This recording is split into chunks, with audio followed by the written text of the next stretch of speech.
तो सीधे आपको लोकसभा लिए चलते हैं, जहां पर सोनिया गांधी संबोधित कर रही हैं। मनुष्यता की परीक्षा में पास हो सकते। आज़ादी की लड़ाई और नए भारत के निर्माण के हर मोर्चे पर स्त्री पुरुष के साथ कंधे से कंधा मिलाकर लड़ी है। वह उम्मीदों, आकांक्षाओं, तकलीफों और घर गृहस्थी के बोझ के नीचे नहीं दबी। सरोजिनी नायडू, सुचेता कृपलानी, अरुणा असफ अली, विजयलक्ष्मी पंडित, राजकुमारी अमृत कौर और उनके साथ तमाम लाखों महिलाएं से लेकर आज की तारीख तक स्त्री ने कठिन समय में हर बार महात्मा गांधी, पंडित जवाहरलाल नेहरू, सरदार पटेल, बाबा साहब अम्बेडकर और मौलाना आज़ाद के सपनों को ज़मीन पर उतार कर दिखाया है। इंदिरा गांधी जी का व्यक्तित्व इस सिलसिले में एक बहुत ही रोशन और जिंदा मिसाल है। अध्यक्ष महोदय, खुद मेरी जिंदगी का यह बहुत मार्मिक क्षण है।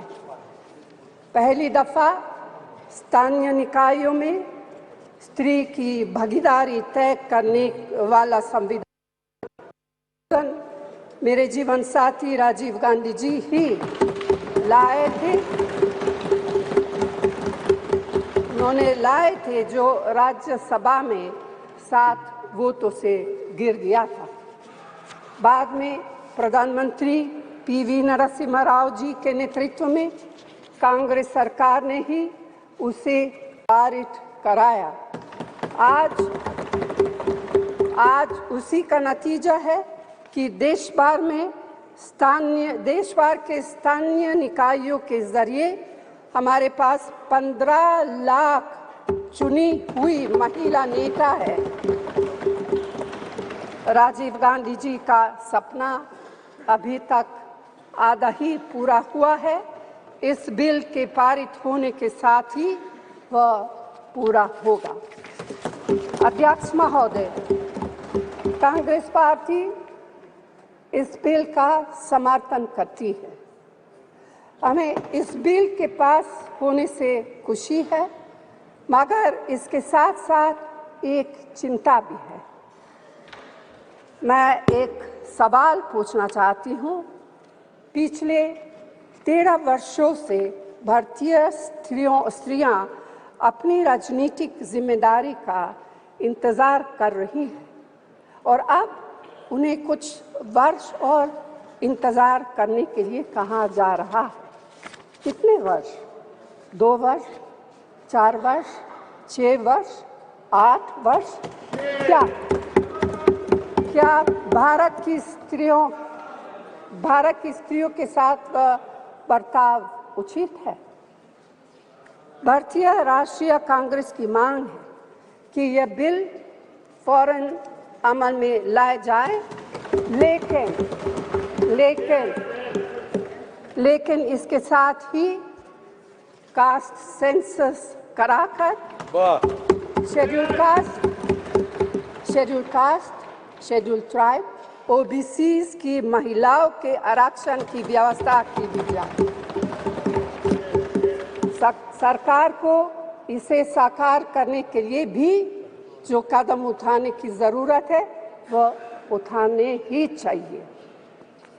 अध्यक्ष महोदय, स्त्रियों के योगदान की स्वीकार करने और उसके प्रति आभार व्यक्त करना का यह सबसे उचित समय। इस बिल को लागू करने में और देरी करना भारत की स्त्रियों के साथ घोर नाइंसाफी है। भारतीय राष्ट्रीय कांग्रेस की तरफ से मैं आपके द्वारा सरकार से मांग करती हूं कि नारी शक्ति बंधन अधिनियम 2023 को उसके रास्ते की सारी रुकावटों को दूर करते हुए जल्दी से जल्दी लागू किया जाए। ऐसा करना न सिर्फ ज़रूरी है बल्कि संभव भी है। धन्यवाद।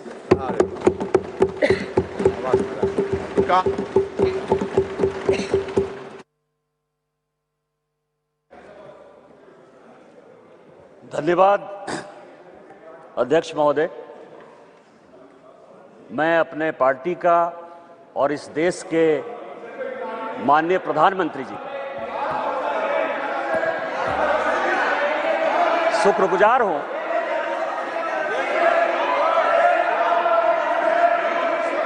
कि इस ऐतिहासिक बिल पर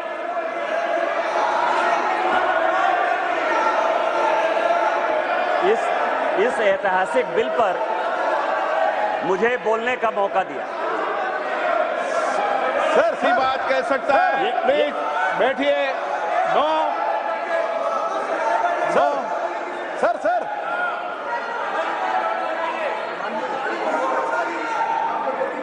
माननीय अध्यक्ष जी, मैं अधीर रंजन जी को इतना पूछना चाहता हूं, क्या महिलाओं की चिंता सिर्फ महिलाएं ही करेगी, पुरुष नहीं कर सकते हैं?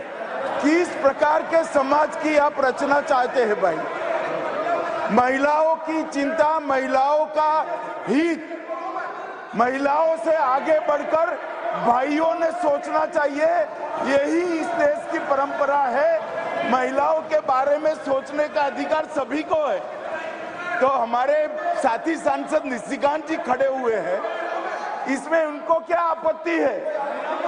उनको खड़ा होने नहीं मिला पहले, इसलिए थोड़ा जेलस हो रहे हैं शायद। निशिकांत जी। माननीय अध्यक्ष जी,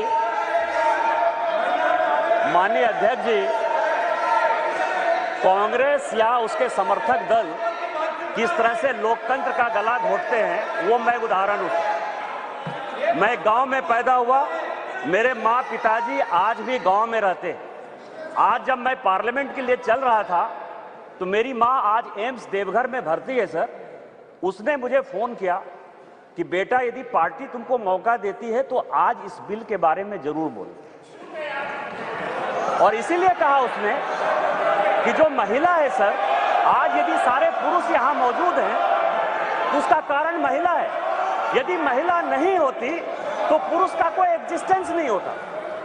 और आज चूंकि कांग्रेस की गलतफहमी है, गलती है सर, और ये जितने अपोजिशन के लोग हैं वो इतने वर्षों तक इस बिल को लेकर नहीं आए।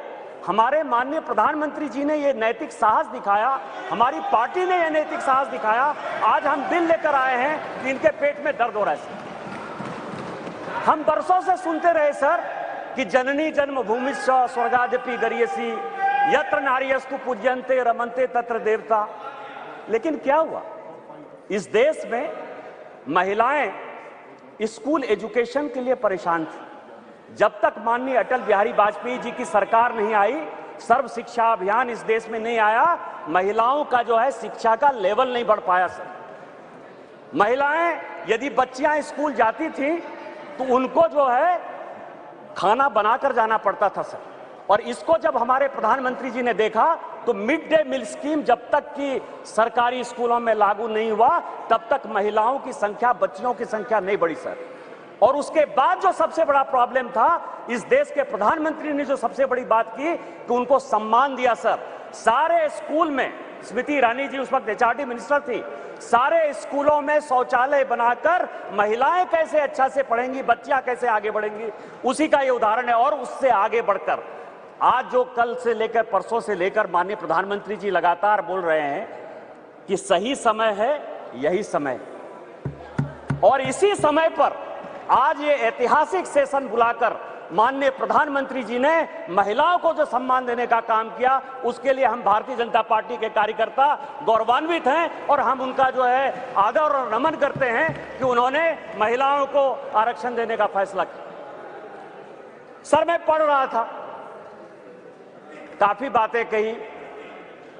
मैं केवल 2-3 चीजें बताना चाहता हूं, फिर अपने विषय पर आऊंगा। यह देश इस संविधान से चलता है और इसका आर्टिकल 82, मनीष तिवारी जी यहां बैठे हुए हैं, कल से लगातार वो संविधान संविधान संविधान की बात कर रहे हैं। अभी सोनिया जी ने भी बोलते हुए बातें कही कि अभी क्यों नहीं लागू कर दिया, कब से लागू कर देंगे। यह देश संविधान से चलता है। मैं आर्टिकल 243D और आर्टिकल 243T, जिसके लिए कि उन्होंने बड़ा अपने आप को गौरवान्वित महसूस किया कि हमने पंचायत में जो है महिला रिजर्वेशन लागू किया, बड़ा अच्छा किया। लेकिन यह आर्टिकल में 243D और 243T हमने तो नहीं दिया। आप दोनों को पढ़ लीजिए, 243D और T क्या पंचायत में किस तरह से रिजर्वेशन होगा और म्युनिसिपल कॉर्पोरेशन में किस तरह से रिजर्वेशन होगा। आपने उसके लिए कभी ओबीसी की बात तो नहीं की। यदि इस आर्टिकल में यदि आपने डाला होता ओबीसी की बात, तो आप जब करिए बहुत अच्छा, इतने वर्षों से आपको नहीं दिखाई दिया। उसी तरह से 1947 से लेकर 49 तक ये पूरा संविधान सभा चलता रहा। परसों से यही भाषण सुन रहे हैं सर।